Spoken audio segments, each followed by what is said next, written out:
Hello and welcome in. Please do not leave your luggage unattended on the station.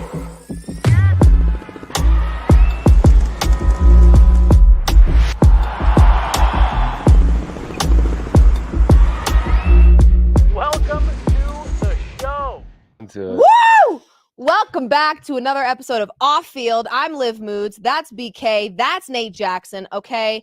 And yeah, Nuggets are playing right now in Abu Dhabi, but don't worry. In an hour, I will be going live with an off-court episode. We will talk all things Denver Nuggets. But for now, the Denver Broncos. Full transparency, fella. Here's how I feel. If the Broncos cannot beat the Raiders on Sunday, blow the whole thing up. What's he mean? Blow it up. I'm with you 100%. Blow it up. Not blow it up.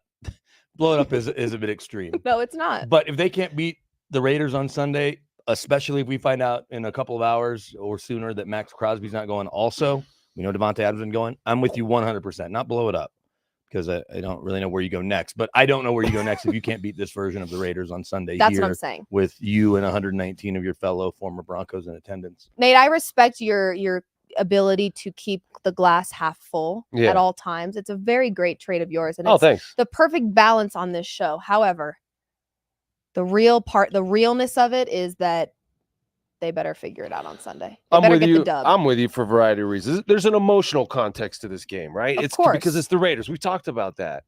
They've lost 8 straight games to these guys. 8. And 9 out of 10 or something like that? Or it's been a lot? Or 10 It's a lot.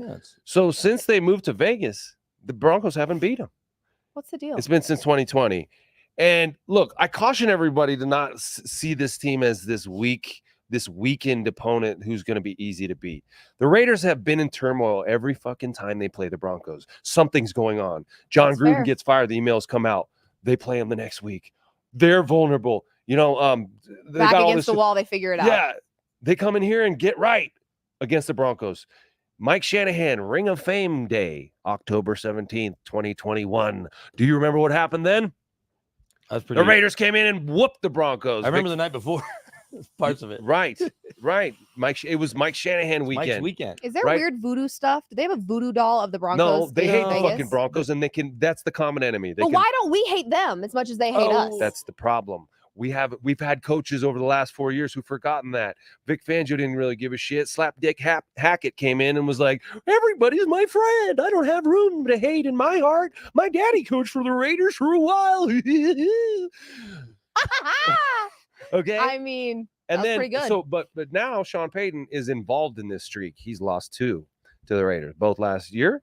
Raiders weren't good last year, but they beat the Broncos twice. That's genuinely how I feel. I truly. Where you going? I feel like I'm gonna get my lightning pillow. I would say you have Okay. a medium shirt on, but you're already so small. It's a cross between an XS It is and an medium, S. but maybe he's just been in the gym. Have you been in the gym? Not as much as I'd like. It was medium when I bought it in Seattle. He's like, I have been in the gym once. Yeah, Yes, I've been to a gym. When was the last time you were in the gym? August. What do you do when you go? Work out, Ride the bike. do some And- texting. and- Are you the guys No, on I'm the not phone the at the guy gym? on the Don't phone fucking at the lie. gym. I'm not. You're the phone guy I'm at not. the gym. I'm definitely not. You're for sure No. looking up stats. No, I'm listening to a podcast while I'm on the bike and then probably finishing it and doing like 5 or 6 lifts, and then I'll go shoot just to kind of loosen. And I'll even shoot my left hand even though I'm right-handed. Wow. Just to kind Listen. of try to elongate my muscles. In a second, they're like, "Hey, do you want to play?" I'm like, "I'm out." Why's that? I don't think I can run anymore. I tried to play pickup shoot a year and a half ago and almost ripped both hamstrings. Yeah. It's hard to turn off that competitiveness. And it's hard to slow down. I'm like, I've seen lots of old guys play slow, and I was okay. And the 2 times I went, like, oh, hang on.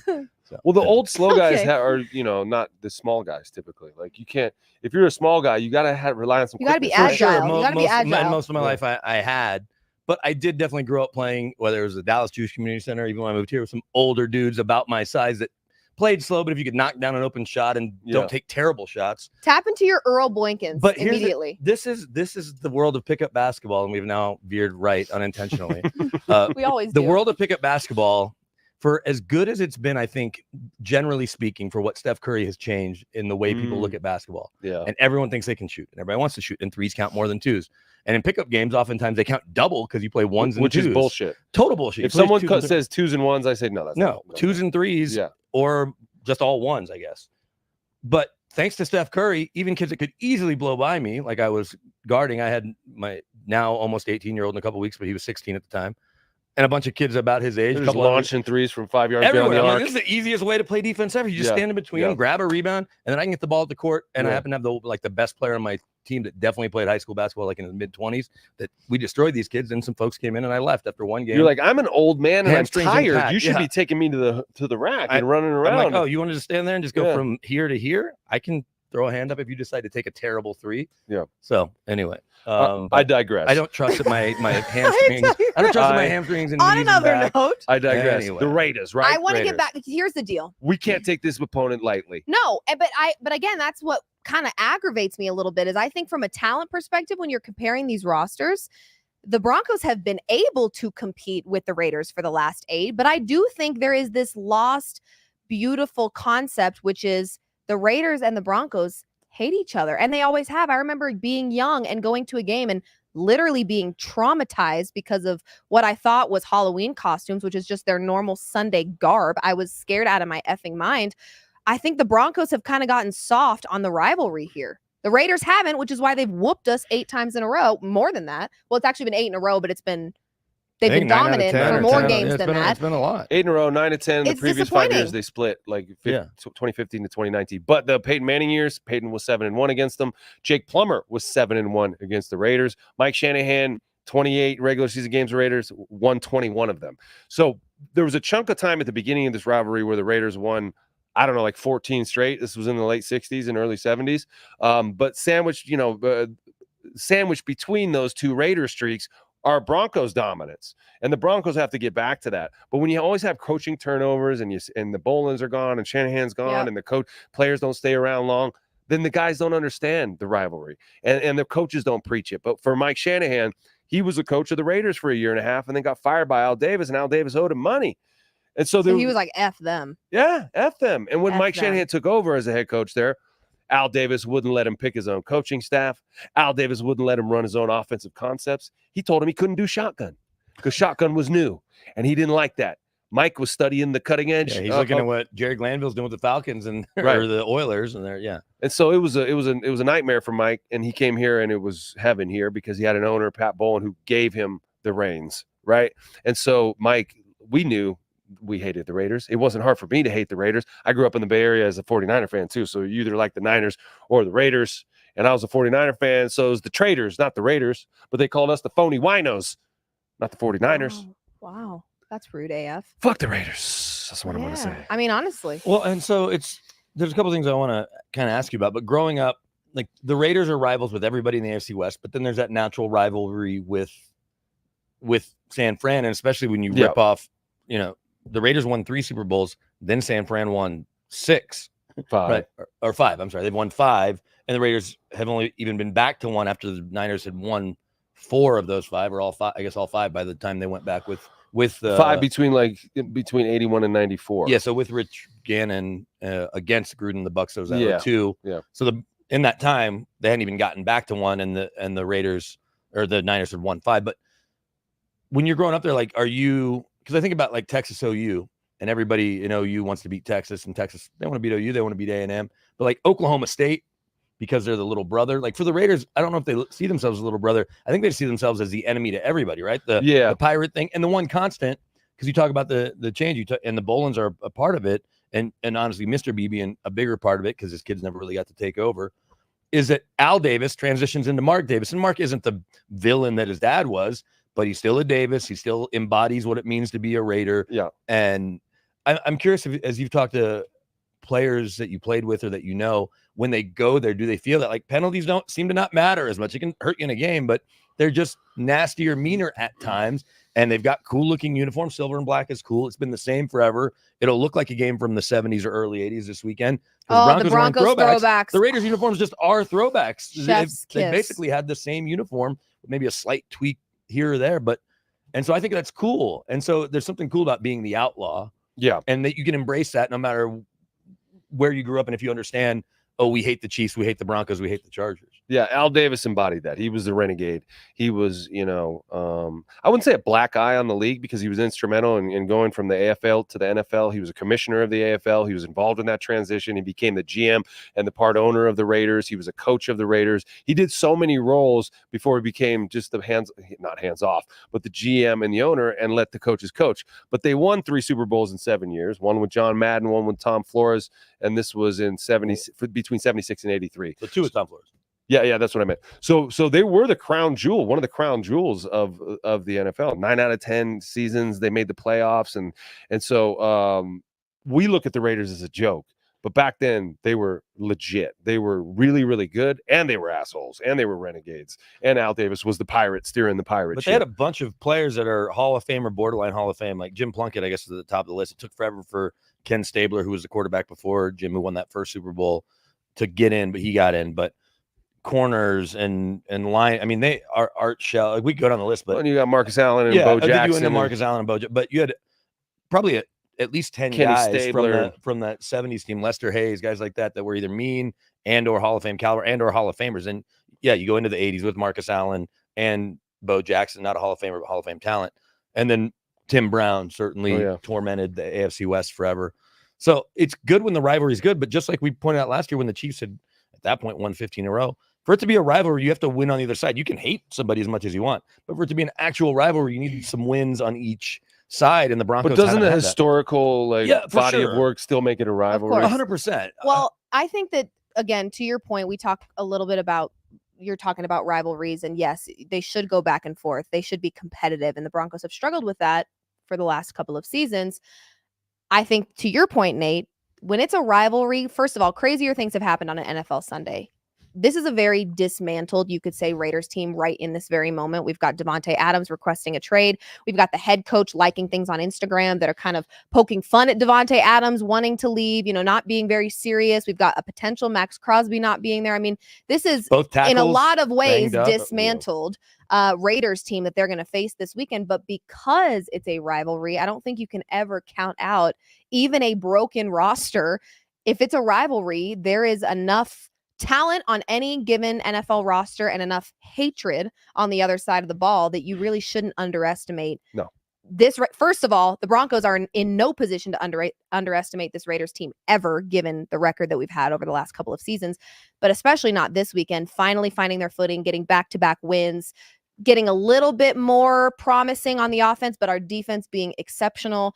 This is now more than ever, to me, this is arguably one of the most important games on the schedule in terms of, one, getting that horrible 8-game losing streak out the way, but also continuing to show that the last 2 games that we've won weren't just a fluke or a thing that we can't actually build off of. Yeah, the 2-game winning streak, you want to keep that going. Of course. AFC West opponent, divisional opponent, you want to beat them. Mike Shanahan used to always say, look, we want to win the Super Bowl, of course, but the first order of business is to win your division. Yep. You win your division, you host a home playoff game, and then everything's in front of you. Yeah. So the divisional opponents are incredibly important. The Broncos split those division opponents last year, went 3-3, and as Sean Payton pointed out this week, you can't do a lot when you're just splitting your division. You got to win. You got to win more games than you lose in your division. The Chiefs have won this division for 8 straight years, and it's worked out pretty well for them. Yep. But when you talk about not underestimating them, these are all pro football players. And Correct. Sometimes we have a problem in the media and we think, oh, this one guy's not there, so whoever's coming in must be a fucking loser. He can't play football. He's not going to be able to know what he's doing out there. But the fact is, the guy behind Max Crosby and the guy behind Davante Adams has been Still patiently an NFL waiting for this opportunity and saying to himself, I can do that if I'm given the chance. And you give him the chance. And his coaches get him ready. Like, you got big shoes to fill here, buddy. You're stepping into Max's shoes. We need a huge performance out of you. And this guy might go play out of his mind. You have to be prepared for that. And typically they do, because they know that they aren't that starter on the field. They don't get as many minutes. So this is now more than ever their opportunity to prove that they're one, capable, and 2, deserve to be on this team. Yeah, the difference between the best player and the worst player on the team, not as big as you think. These guys are all very good. You go to a practice, an NFL practice, you'll see a practice squad receiver torching a Pro Bowl corner on the regular and vice versa. Like, these guys are very good at what they do. That's why I kind of bristle at the idea that the Broncos need to trade for a playmaker or get some kind of playmaker in here. These guys are all playmakers. You got to unlock their playmaking ability. For whatever reason, the system has not unlocked that yet. But these guys are on the field at all. Do we have a system that is capable of unlocking playmaking out of our receivers? I think so. I mean, if you look at historically, Sean Payton absolutely does. How much longer? Are we there yet? Are we there yet? Disneyland. We've been driving to Disneyland for 7 years. decade. Yeah, and I'm sick of it. Well, so Tyree Sean Wilson, Payton, maybe he forgot how to get to Disneyland. Yeah, he's been circling the same I could have cul-de-sac. sworn it was right around here somewhere, relative to Mickey and Donald. I want to push back against I understand the next man up thing is what coaches say, and sometimes it works out great. It depends on who that player is that's backing up. Justin Sternad gets his first start ever, and it was like they didn't miss a beat. You take off your leading tackler, the guy that had been calling your defense since the middle of last year. I don't know how many people realize Josie and Alex switched at one point in the middle of the year, and Alex Singleton was calling the defense. So you lose that guy who's in a lot of ways the heartbeat of your defense. As good as Pat is, they kind of had gone as Alex had gone, and they sub in Sternad, sack right off the bat. You never noticed him getting beat. I understand they don't score a touchdown, so nobody really got beaten, but clearly he played well in his first start. But Tyree Wilson, who came in for Max Crosby, they only had 3 sacks, and 2 came from the defensive line, and then 1 from a safety. So he didn't step in for Max Crosby has owned the Broncos. Right, he has a minority ownership stake. It's similar to Von Miller against the Chargers, against the Chiefs in the pre-Patrick Mahomes era, and certainly against the Raiders at times. Although Derek Carr would get the ball out to not have to worry about Von, but they completed for 2 yards. So there's no way to say that the guy behind him, even if he's hungry, is as good as where Max Crosby is an All-Pro, maybe the best pass rusher this side of TJ Watt, Myles Garrett. And it's just an easier day for Alex Palczewski. Not that it's easy, Of course it is. and so But the Raiders still beat the Browns, right? yeah, 2016. Right. And so they can find a way to win. Yes, you're not going to get the dynamic sort of athleticism and plays out of their backup. And likely relentlessness, similar like Zach Allen. If Zach Allen's not on the field when he is, But that's not the only way you win a game. Sure. Is the point. And so if the absence of Max Crosby galvanizes the guys around him more so, right? We see It's that all not the just time. about You're the right. guy who replaces him. You're right. It's about everyone else who's now like, I got to be the guy to make the play because Max isn't here. So everyone across the defensive line and in the linebackers and the secondary are like, Max is gone. Who the fuck is going to step up? And so you're getting a better performance out of the other guys. Devontae Adams on the other side is the same thing. Devontae Adams' numbers haven't been great this year anyway. It's not like you're losing a great deal of production, but you are losing that attention and the assumption that it's going to go to him when the chips are down. So who the fuck else is going to step up and make plays? And so the ripple effect, and I'm not saying just the guy who steps in for this guy, but everyone else around him who now sees that someone else has to make the play. And that's what the Broncos have to be ready for. The play can come from anywhere on the field, especially offensively for the Raiders. Well, and I was asked this again when I talked to my friends separately. They don't have the same questions, but Channel 2 and Fox 31 asked me the same question about the Broncos offense and Bo Nix's progress. And did we see any? And I guess even yesterday I was talking to these guys in Portland who love Bo Nix and want to talk about him all the time. How did we see progress? So we talked about incremental progress. To me, the progress, and this is not just trying to find an needle in a haystack, but the reason, as big a reason as they won that game on Sunday, was they didn't give up a sack for the second straight week. And for the second straight week, Bo Nix doesn't turn the ball over. And if your quarterback can just keep you from hurting your own team, then that's going to give you as good a chance to win as anything else, because we've seen so many times where the Broncos, and you can look at their first 2 losses, the turnovers ended up being the difference in the game because the defense still put up great performances. So you can't give the Raiders chances. Gardner Minshew has an ability, and he's shown it throughout his career in college and in the pros. If there's an open door, he'll step through it and make some crazy plays. You're like, how's this guy not an all-pro, Pro Bowl kind of quarterback? But then sometimes he looks really average. And so you can't give them extra opportunities. They're going to have their 8, 9, 10 possessions, whatever that is. You can't give them easy ones like the Broncos were able to generate when Aaron Rodgers turns the ball over on the 30. Broncos turned that into a punt from the 50. Wasn't great, but you can't have any of those. If you have that, it makes a team that's kind of in a weird spot like the Raiders often are a much better team. There's a much better chance because you're giving them these easy opportunities. I'm not sure how long though the Broncos will be able to win games only scoring 10 points. Here's the deal. And yet We gotta plays up happen, that a little bit. shit happens. Of Gardner course. Minshew's a good player. He might have a few plays. And how will you respond offensively? Okay. And really that's what it's about. Their defense has been really, really good, but there is going to be a time when they do give up a couple of touchdowns. It could be They can't on be Sunday. perfect every week. They cannot. It's hard. That's a hard So standard our to offense maintain. has got to step up and help out a little bit Exactly. because it feels like it's right now like our offense. Again, to your point though, we have seen progress with Bo Nix, in terms of not turning over the ball, staying upright. It's a total Which is a body credit of to our work. O-line, but we have to have more than 10 points being scored in a given How football game. much? Because I did hear my pal Big Al say this on KOA yesterday. How much is Sean Payton not helping Bo Nix by not leaning into more of the Oregon college-y RPO stuff, let him be an athlete kind of stuff, and just really being a little more conservative, letting him take the throws that are there, run the ball, and punt and play defense, versus opening up the offense to be a little more spread, like we saw Andy Reid do when Patrick Mahomes finally got the chance to start. We're seeing Washington do, I think, with and Cliff obviously has that background from his college days at Tech and a little bit at USC. So is Sean Payton protecting Bo Nix from himself, or is he limiting Bo Nix, or is it both?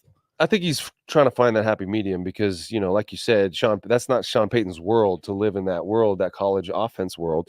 He has incorporated some of the concepts, but you don't want to change your entire offense just to accommodate your quarterback skill set. If he gets hurt, what up with the rest of the guys? You've installed a system that you have to rely on, and you've assembled your team. For example, Michael Burton, the fullback, right? They kept him on the roster because of the system that Sean Payton has.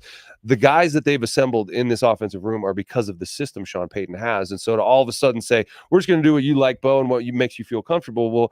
Well, the skill sets of everyone else around you might be not lined up to that, right? So it's not just about Bo and his skill set.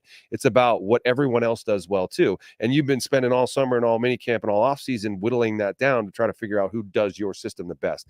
So, but you're right that you have to do some stuff. The NFL's changing, right? And these younger quarterbacks come into the NFL ill-prepared to deal with the Sean Payton style of offense because they're used to the college stuff where it's just one read. You're talking about, the RPO where I'm going to hand it off or I'm going to throw it to this guy and I'm reading this one linebacker. And so a lot of college quarterbacks come into the NFL unable to read entire defense and see what's going on from left to right.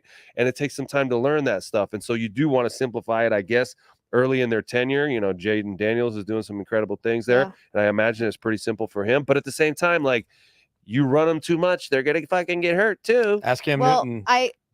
Right. Honestly, forgive me if this sounds a little harsh, but you mentioned the Sean Payton style of offense. So far, that hasn't really worked all that great. So maybe part of the problem is that Sean actually needs to relearn some stuff. I think we're seeing Bo Nix attempting to learn Sean Payton's offense and doing his very best with that. And we're seeing some of our receivers not being big playmakers and helping Bo out. Part of me thinks that there is maybe an ego attached with Sean Payton where he's a little stubborn and doesn't want to change his ways. And he's convinced that this is going to work because he's a smart football coach, which I'm not saying he's not. And it worked for a long time. And it worked for a long time. But we talk a lot on this show about how the game of football is evolving all the time. And I think what we sometimes see with Sean Payton is he's not evolving with the game. And he's hoping that his old system will still produce the same results that it did with Drew Brees however many freaking seasons ago. And it's like, dinosaur buddy, age. I feel like you might need to maybe you need to relearn offense. But I get your point. It feels like it when the game changes the way that it does. It was a while ago. And the young ago. talent that comes in. The soil has turned. So my point is, yes, Bo Nix can learn Sean Payton's offense, but even if he does that to the best of his abilities, I don't know if Sean Payton's offense is really going to. So what you're telling me is Sean Payton is not the man for the job. Well, okay, listen. I don't want to say that I'm not saying Sean Payton needs to be fired right now. Get him out of Denver. At one point I was a little hasty with Sean Payton. But if they lose to the Raiders, you might say that. But what I'm saying is at some point we've got to have a Sean Payton that goes, hey, as much as stubborn as I am and as much as I love my system, because at one point it worked, the game has changed. It's Drew Brees is no longer your quarterback. You're not in New Orleans. Sometimes I think he's got to put aside the ego and change with the game. I think the game is passing Sean Payton a little bit.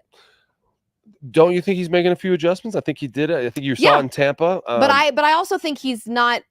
Well, and also, I don't know if he's if he's ever going to full throttle on changes because he wants his system to work. Look, Sean's as good in a press conference as just about anybody. And he said at halftime, down 6-0, no touchdowns. Even when you get the ball in the 30, you turn that into a punt from the 50. You didn't get into that detail, but at halftime, he liked how the game was going. And it feels like, in part, it obviously helped. They were able to run the ball as effectively as they were, get a little bit of help from the Jets, and get that lone touchdown pass. But that the game plan this week versus against Tampa was like, let's blitz them early. Let's take the kick. Let's go down and score, which they did. Let's jump out to a lead and play from the front. Was to just keep the game close and hope that you win a close game. Not that you're going to make more plays, because they did allow the Jets to have a chance at a game-winning field goal after missing their field goal that would have extended it. But it kept it close, and it feels like, I don't know if you'd say it's an honest moment, you want to score 10 points, but you're not going to go crazy with your play calls because you don't want to throw interceptions or put guys in vulnerable spots in crappy But weather. sometimes he contradicts himself with that, because we said on this very show that he would rather lose 38-35 than win 10-9. Yeah, but in a game like that, So where playing the it safe isn't always the answer. right, but I think in a game like that where the weather's like that, I think you're doing whatever you can to keep it close versus, our Drew Brees, let's let it rip offense, spread the ball all around. It's a little revisionist history for him to come in after the game and say he was happy being down 6-0 at halftime. Yeah. Sean Payton's not happy being blanked at halftime ever. Well, and the weather was fine against the Steelers, and we only scored 6. So So it's I like, think Sean Payton. Well, that was a different game plan. Yeah, I think Sean Payton understands that it's not good enough what he's producing on offense. for sure. And I think some of his frustrations is realizing that the defense is not going to be able to hold up this type of play every week. Just like last year, that win streak they had, the defense had like 20 takeaways in those 4 or 5 games. Yeah. And of course, when they stopped doing that, the Broncos stopped winning because their offense wasn't producing. And so Sean Payton is frustrated, but I guarantee you he's trying to figure out what to do to make some adjustments relative to the game plan, Liv. I hope you're right. And again, it's too early for me to say. That's why I'm not big on like get his ass out of here. Like, Yeah. I'm not to that point yet. But I do think if a dismantled Raiders team, this is a really great, if you don't have Max Crosby out there, this is a really great opportunity for the Nuggets to kind of reclaim this rivalry. And the The Broncos. Nuggets, yeah. Abu Dhabi. Get Abu Dhabi off your mind, Liv. Although it does make me think Did about. I say Nuggets? You did, The but Nuggets are going to reclaim this rivalry. You did say something that made me think about Nikola Michael. Jokic is going to just drop back to pass and hit Aaron Gordon going down the sideline. Okay, well, just Nikola Jokic might be on the that best note, thrower the of Nuggets the ball are in- up by 7 points against the Celtics in Abu Dhabi right now. We will talk about that in 30 minutes. Sorry about that. Well, but folks. Michael Malone famously last year, and I said it lots of years, but he didn't like how they came out of the gate with how they were playing, but they were winning games. Is he talking about basketball now? No, he's saying similar to Sean Payton, the best way you'd much rather correct stuff after wins than losses was the point. That's fair. Like, That's fair. Whatever, this wasn't working for the Nuggets. This is the Broncos offense clearly, other than against Tampa, has nothing else to write home about at this point. But you'd still rather be figuring this out as you're winning games. So even if you beat the Raiders 15-10 or 20-15 or 19-12, I think was the prediction I gave this morning on TV. Like, you'll take it, and then you'll say, okay, what's it going to take to beat the Chargers? And they're not going to score 1,000,000 points because of the way they're currently operating on offense. So yes, you'd love to win every game, at least by scoring 30 of your own points, regardless of what Right. the defense does. But have 30 or more. It's not always easy to do, and you may not have all the right players that you need to accomplish that either. Dumb Jock is coming on later today. Yeah. I had a couple guests on. I had Woody Page came and talked about the Broncos Raiders awesome. rivalry, and so did Jake Plummer. And we talked about the Raiders. We talked about playing quarterback. We talked about Bo Nix. And I remember with Jake, there was a drumbeat to get him replaced when we were 7-3, and we had just won the AFC, gone to the AFC Championship the previous year because we were winning dirty. We were winning. We weren't scoring 35 points. We were winning like 13 And you had to drafted 9. Jay Cutler, Well, even before, but that was the same. But yeah, no, exactly. We weren't scoring a lot of points, but we were still finding a way to win. And some people don't like that. They want points. Style points. The Peyton Manning era was a fucking wet dream around here because he was putting up 50 a game. Until he wasn't. And then they won the Super Bowl, right? They won the Super Bowl the year Peyton sucked. How did that happen? Because football is a little bit mystical like that. It's not about the numbers you're going to put up or how many touchdowns you can score. Sean Payton's won one Super Bowl, and he was like number one in offense like 10 times. It's not about being number one in offense. It's about being a complete team and finding a way to win. And that's what they're doing. And well, they've done it the last 2 weeks, and hopefully they're going to do it again on Sunday. I hope so. Well, look at the Thursday night game. That was a really fun game that had a fun ending, 36-30. I wouldn't know I was watching the worst movie in theaters right now. You watched a movie? Yeah. Wow. Freaking Joker. Don't waste your freaking funds. Don't do it. Was that bad? Bad. Wow. I mean, yeah. What was bad about it? There was no storyline. There was no plot. And like I struggle with if it's Joker and he's got this scary makeup on and he's this like mentally disturbed Not that scary, the individual. makeup anymore, And but- then mid-sentence, he's like, one time when I'm like, okay, it was a musical? I've had it. Well, Like, what they're the freak musical, is going on? 38% on Rotten Tomatoes, 36% from the audience. Bad. Ouch. Just bad. Not like good the and- mid-sentence singing when you're like trying to be like, We should do that the rest of our show. that's crazy work. Really, I'm Sean sorry. Payton and the Broncos need to find. It was really, really bad. So don't waste your money. But hopefully the rest of us that watched the Thursday night game, and I don't know, I didn't what watch your yeah, it. you baby guys duty, talk about that. 'Cause but it was back and forth. It was fun in the first half. I think, a couple touchdowns on each side. It was 17-14 or so at half. It's 30-27. The Bucs aren't able to get a first down. I did see that They part of give the the game. Falcons one last chance. Younghoe Koo, they get a delay of a game after picking up a huge first down inexplicably, but makes the 52-yarder instead of the 47. Wow. And then in overtime, Falcons go down. The Bucs never even get a chance. A little curl route. The receiver, Kadero Hodge, kind of splits the defense and runs straight through the middle of the defense. 3 DBs chasing him, 45 yards, and that's a ball game. But so it's a 36-30 game. Really fun. We all like scoring, but we saw the Broncos. Now they did score more, but hold the Bucs to 7. We'll see what the Falcons do when they come in, and Kirk Cousins playing well and has some good weapons. But I don't know if anyone around here is picking either of those teams to win the Super Bowl or to even get there from the NFC. I guess it wouldn't blow our minds if they did.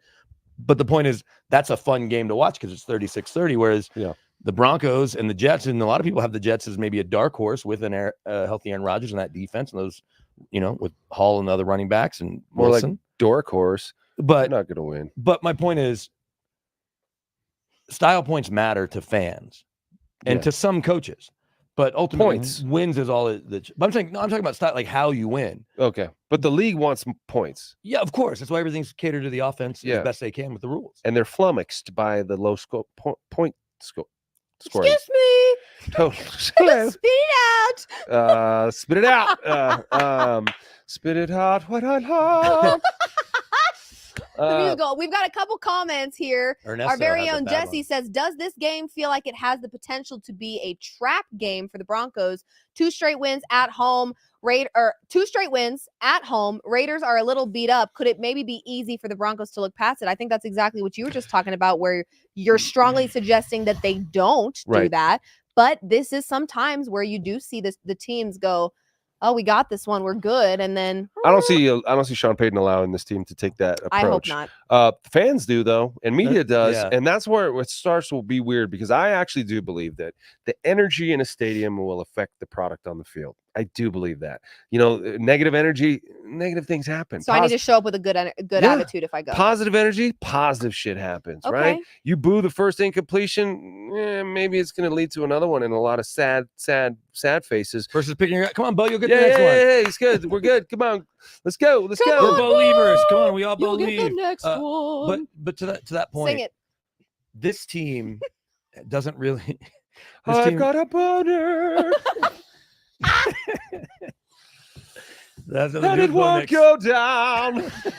You're just making a statement separate from the Bo Nix talk. You're Yeah. just like letting y'all know. Yeah, that was it. If you That guys had nothing don't to do know, with the Broncos. this is a Broncos show, so there was a little bit of a pun But- there.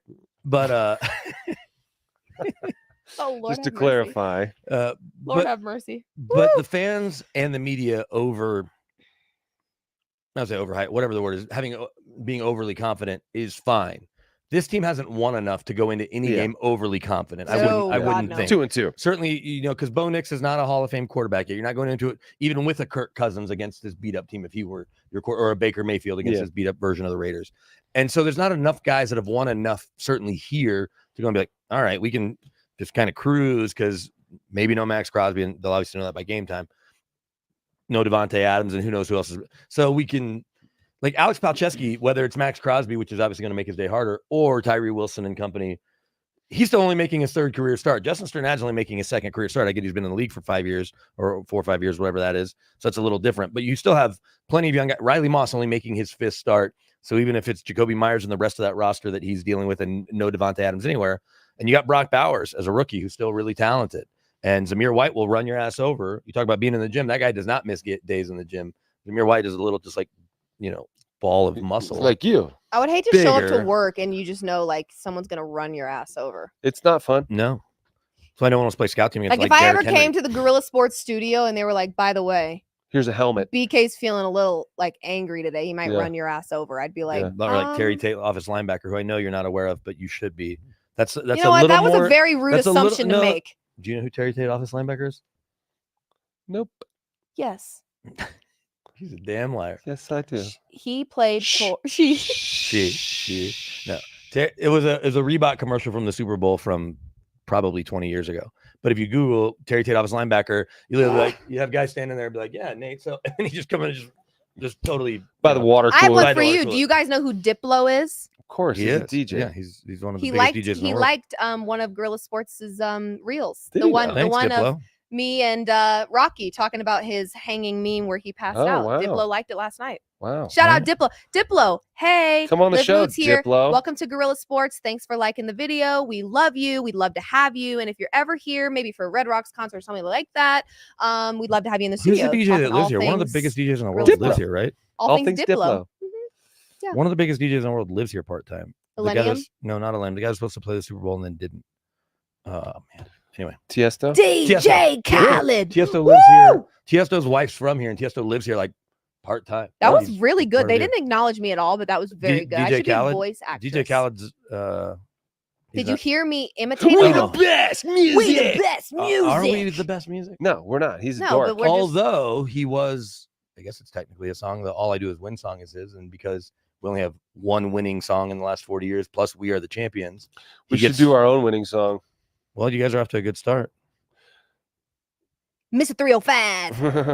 That was good too. Yeah, you sound just like Pitbull. Yeah, I know. Like all of his songs. All I need is You a- sound like each one of his songs. All I need to do is shave I'll tell my you head another and put on time, some sunglasses. The story about when I met Mr. 305 and what he said was amusing. Tell the story. You I was said gonna I'll say, tell you the can't do story. that. Tell I the story. actually Yeah. hate when people do that. They're like, well, oh, I'm going to tell you something. Oh, just I kidding. didn't I need to tell can't. everyone because I mean, who for knows God's sake, how come on. Armando reacts, but that's his name, Armando. So I'm at the Final Four, and I'm with some people that you might know from their NBA and college television. And who is stuff, that? standing around? I'm technically with Kenny Smith and his wife because they're on set. There was an iHeart crossover, iHeart Music Festival. They do these free concerts at the Final Four. So Pitbull is going to go on, but he's going to hop on the little set with Charles and Kenny and the comedian, and then throw it back to the iHeart Music Awards and all this stuff. So I'm just standing there, and so I'm really with Kenny's wife. But so Kenny says hi. He walks off, and he's like, "Hey, I'm Armando. Nice to meet you." And we're standing there, and coincidentally, Matt Stafford is literally standing right here, just in the crowd next to us in the little VIP, but he's not with them. He's just there. You're popular. No, Matt Stafford was just. Everyone was out like concerts. waiting to talk to Brandon. They're like, there's like a line. But so we get introduced to That's why his Armando, and I contact go, list is so popular. hey man, it's kind of quiet, right? And I go, hey man, I think it'd be funny if you had like a 786 or a 952, which are the other like South Florida areas. He goes, yeah, real fucking funny. I'm Mr. 305, and I'm like, whoa, hey, wow. And then he was totally calm You again. almost got fought by Pitbull. No, but he was like, That's it fantastic. definitely like, boiled his blood for like 2 seconds. Kenny's now ex-wife, but Gwen looked at me and she's like, okay. And it was so much more of a reaction than I would have ever hoped for. Because I'm like, yeah, man, real funny. Like that's what I was expecting. Some sort of cursory. I've heard that a million times, but not yeah, it's real fucking funny. Wow. Okay. So you almost got in a fight with Pitbull on the floor. He and I are about the same size. He probably goes to the gym more though. Does he? I would assume so. Could you take him? I don't know. What do much you do you If it ends think? up bench in a press? wrestling match, What was your thought? How much do you bench press, BK? I don't much max you out on bench, a bench. bro? Why would you max out on a bench? Because, Get bro, hurt. When was the last time you maxed out on a bench press? college maybe. Yeah, right. Yeah. It's silly. Same I reason you do. shouldn't do squats anymore. How I much do you max out. bench? Don't worry about it. The bar. Can you get the bar up? You know what? Yes, I absolutely can. You bench Do you with a want to know bar? something? Okay, Who's I have stronger, a you or I have Brandon a Jones' personal. wife? Huh? You or Brandon Jones' wife? Yeah. Oh, Who's stronger? I don't know because we work out with the same trainer. Maybe I should So I don't max know, out and let us know. I do work out with a trainer, and I got my bicep curls up to. I do 3 sets of 15 reps. 15 reps is always my number. I do 3 sets, and she always does a superset with me. But I got up to 15 pounds Nice. with my bicep curls. Nice. 15 reps. That's And pretty instead good, of wearing right? like Wait, a 15 tank reps or top- 15 pounds?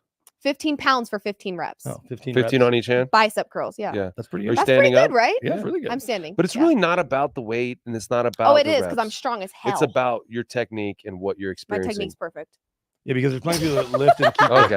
just perfect. Perfect. But they don't. I have perfect technique and Everything's I'm perfect strong, about me. So, No argument here. I'm not gonna argue with you. but I Well- do have bum knees, so like sometimes like squats and stuff just really. they Yeah, mess with I me. wouldn't come anywhere near squats. You can injure yourself so much more easily on squats than the positive that it So can you do. skip leg day. No, you can do legs on a million different things that aren't squats because it messes But up. you can do it body messes weight with back, stuff, you can do step body weight up stuff, You hold can do just dumbbells. the leg compression machine or whatever that's Can called. you show us that? The one leg more press? What's that one time? called? Leg press. Yeah. Just a leg press. Perfect. Okay. I What used were to we squat even a lot. talking about? The Broncos. Pitbull. Yeah, Pitbull. We're talking about a victory song in DJ Khaled, but Yeah, it was. Yeah. will the Okay. Broncos be playing DJ Khaled's "All I Do Is Win," which is mostly ludicrous, but still, DJ Khaled takes. Well, here Credit for I'll get us producing it. onto football again. We'll talk a little bit of like predictions for the I'm trying game. to rip on music producers. Broncos are at home. They did not win their first home game against the Steelers, unfortunately, but they are at home. They are favored by 2.5 points in this one. You can bet their money line at -154. Basically, if you don't know betting, Vegas predicts that the Broncos will win this game. The total points set at 35.5. Sounds about right. Jumpman Jay says Raiders finna win. Yeah, Ernesto also beg said your Raiders are pardon. going to extend the win streak to 9. And Holy Diver also says my 12-year-old granddaughter can do reps with 15 pounds. So Okay, but maybe she's powerlifting. How you beg feel? your pardon. So is that supposed to be? Is he disrespecting me? I Yeah, don't he's know. saying you're Maybe weak. maybe he's she's saying, an athlete. No, he's saying big whoop, 15 pounds. I disagree. My 12-year-old granddaughter could do that. I have Liv. no idea Proof how or it big his didn't happen, 12-year-old Holy granddaughter Diver. is. Proof or it didn't happen. Show me I a have video. no bit. Yeah, like, your 12-year-old granddaughter is lifting weights. like what about so Nick? she's I mean, like, geez, Nick Mangold's yeah, what sister the hell? definitely could have lifted 15 pounds. You know, she was a That's weightlifter in crazy. the Olympics. My 4-year-old goldfish can bench 2 plates. That's crazy. You guys, Wow, really? That's Please. a strong ass goldfish. please. They're insulting me. It seems Do you think the like goldfish trains? Where do you think the goldfish trains? Gold's Gym? Gold's Gym? Obviously. Or 24-hour fitness. Yeah. Depends on what's closest to the goldfishes. I'm trying to find a gym Bowl. with water attached to it. No, you can't. Choose Planet Fitness. Water covers 70% of the Yeah. planet. Yeah. We're open to any of these businesses sponsoring us too, if you want. That's right. And we'll all go down and lift there and max out on bench and not squat. Max out with 3 plates instead of 2 because we've got to lift more than the But goldfish. then- That's crazy work. I like that he said my 2-year-old. Did he say 2-year-old or 4-year-old? 4. Yeah. Okay, it's good It's to an know how old the aged goldfish. goldfish. That's crazy. Okay, so predictions for this one, they have it pretty low scoring, obviously, because we know this Broncos offense is not the most reliable at the moment, but our defense is also really great. So they're hopefully going to slow down the Raiders offense a little bit, maybe a low scoring affair. Total points is set at 35.5. Are you guys willing to take the under on such a low total? You know, I've been thinking about this one, and I think it's going to be perfect conditions. It's going to be 80 It's gonna be degrees. beautiful. I can't wait. You know, the Yeah, I saw Broncos 79, but that sounds close. pretty close. So the Broncos defense has been playing great. Very, very great. I'm big on whatever the narrative is, be careful the other thing's going to fucking happen. It always does. The narrative always busts at some point. Sorry. Go ahead. So the comment says goldfish on HGH. Yeah. Sorry. But The narratives eventually bust. And sometimes the ones we really harp on, the ones that become the obvious thing, it doesn't happen. Right. The Broncos, I think the Raiders will put up some points. Not a ton, but I think they're going to put up some points. And I think the Broncos are too. The Broncos are going to find a way to win, but they're going to have to both put up points. And I think they're going to go over that total. I'm going to go over. I'm gonna go. What's the secrets? I want to know. We talked about some Vance Joseph sound. We got to get a little tighter in understanding that when he's talking, the reaction of the host shouldn't be to laugh. Hey, do we have any video or sound of Vance Joseph Why talking was that about funny? his defense? I don't know Well, why. it's just because he's like, I was just trying to be, Okay. you know, nonchalant. Instead, we'll just take you behind the scenes. Jesse, you can just come in here and talk to us if you want during the show and let us know. we're do breaking we the have- third wall, BK. or the fourth, all of them. The 6th is we may as well break them all. Yeah. Break them I all don't down. want to get into We're in a hexagonal room here, and yeah. It's we might as well be. it hot in It is warm in here. It might as well be in a Jiminy UFC Christmas. flight. You're also the one that wore a sweater. And here's the thing, guys. 85-degree Here's the weather. thing. Here's the thing. Broncos are gonna. The offense is gonna kind of unlock a little bit here. You taking the over? Yes. All right, stop talking amongst yourselves. We got a show to do, guys. I know it's a Friday. Lurker Troy with the goldfish and all, or talking about 20-10 Broncos. Guys, I think I might That pass still out. doesn't go over, but 20-10 doesn't go over. 20-13 doesn't go over. Yeah. No, I I- think it's going to be more like a 24-20 kind of Wow. a game. I wouldn't feel comfortable betting it. It won't blow my mind if that happens because you're right. I'm Something, feeling but lightheaded but and I don't faint. I don't want to put real money on the over because I just haven't seen enough from the Broncos offense. And you take Devontae Adams out with as good as Broncos defense is. Now you could end up with a special teams or defensive score that helps obviously raise the total. But Here's what I'm looking at. and I hate betting unders. The Jets sample for offense, I think, is sort of anomalous because of the weather, right? It's not, but you look a week before that in Tampa, this offense looked to be sort of making moves. What the hell are you about to laugh at? What's going on, Liv? She can't stop. Your veins are Okay. popping out of your neck, like All right. trying to hold on. Just hold on. We're almost done. Do we have any VJ video? The Broncos offense looked really good in Tampa. They took a step back last week because of the rain. I think they're going to pick up where they left off in Tampa. And look, the Raiders defense isn't as good as Tampa's. Are they, Liv? No, they're not. No, they're not. Not at And all. so and certainly not as good as New York's. no. And so the Broncos are actually going to get a little bit of leeway here with the quality of the defense they're playing against. And I think they're going to put up some points. I think they're going to be in the 20s here. And we've talked about the divisions. I don't know if I've said this here, but I know I've definitely said it. This is the time to beat the Raiders, not just this week, but this year. Because they will Have get to. the long-term quarterback thing figured out, you think, although we could say the same thing about the Broncos, and it's clearly still a Because the work in Raiders are going to progress. figure their stuff out But- for sure. If you like the Chargers roster over the last 5 or 6 years, and it's hard not to with the talent. I understand Joey Bosa gets hurt a lot, and Derwin James went from being the best safety to the guy that gets hurt a lot. But you can go down the list. Slater, the left tackle they get from Northwestern. They now have Joe Alt doesn't count because he's this year. Justin Herbert, but Khalil Mack, right? And Tom Telesco drafted or signed a lot of those guys. Austin Eckler. I think he was there drafting Melvin Gordon at the time, but Tom was there for a lot of years and drafted really good talent. That yes, they got hurt a lot, and I don't know if they had medical red flags or it was just bad luck because of the mojo around the Chargers. But Tom Telesco is now running the Raiders. It's year one. Assuming he follows the same track at identifying good talent, this Raiders roster is going to get better year over year. So next year, the year after, quarterback notwithstanding, we know that's ultimately what's going to matter. They're just going to be better on the back end. They're just going to have better linebackers. They're going to be better up front. They signed Christian Wilkins, who was the best free agent D lineman out there in a world where Chris Jones re-signed with the Chiefs. So they're just going to get better. They're going to get better opposite of, I say Devontae Adams, but instead of Devontae Adams, they're going to have good wideouts like Keenan Allen, who he drafted, like Mike Williams, who he drafted, guys like that. Yeah. So take advantage now. This is the right. time. I do think this is probably the season you're going to catch the Raiders the most vulnerable.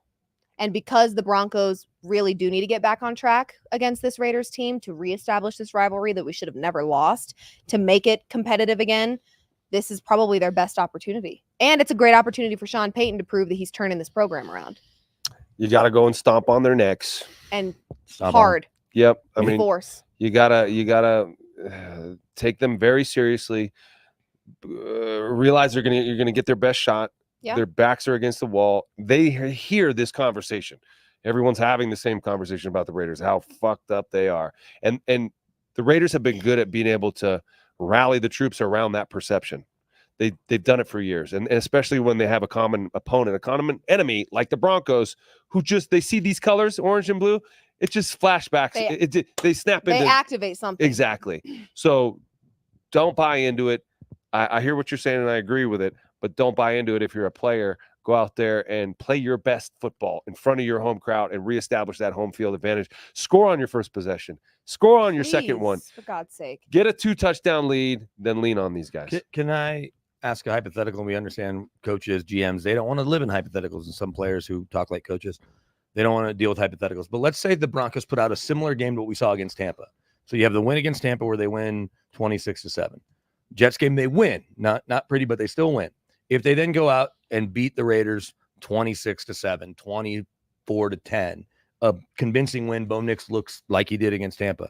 Does that start to change the narrative, not just here around Bo Nix, but as far as like, the power rankings and what people think like, the Yes. Broncos could yeah. be, if it's a decisive win. Yes. Yeah. I think had they, in a more convincing way and with a little more offense, beat the Jets, we would have already seen the narrative swing Right, a little a bit. couple But that game was touchdowns, so right. ugly that it was just like, okay, we got to see at least one more game where Bo Nix looks cool, calm, collected, confident, and our defense continues to do what they do. Well, I think that's the other reason too, kind of going back to Sean's ego.